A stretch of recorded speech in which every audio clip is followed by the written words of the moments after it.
हाँ नाही आहे आय डी कार्ड नाही मग रिनोडा दिलं.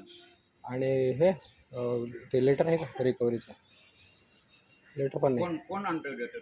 सगळे आणतात बिगर असंच न विचारताच डायरेक्ट घरीच मग काय करणार? असं असतं ना कुठं राव ही पद्धत झाली का तुम्ही तुमच्याकडे ऑथॉरिटी लेटर नाही आय डी कार्ड नाही 2 मिनिटं हा.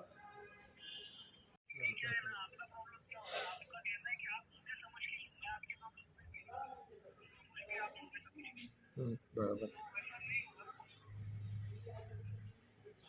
करता ना सर थोड़ा सा ओके 1-2 दिन दीजिए ना सर मैं कर देता हूँ बोला तो खत्म हो जाए आता संध्याकाळी म्हणते हाँ क्या क्या क्या हाँ नहीं नहीं नहीं नहीं ये तो अभी इतने बार नहीं तो पिछली बार तो मैं क्लियर कर दिया था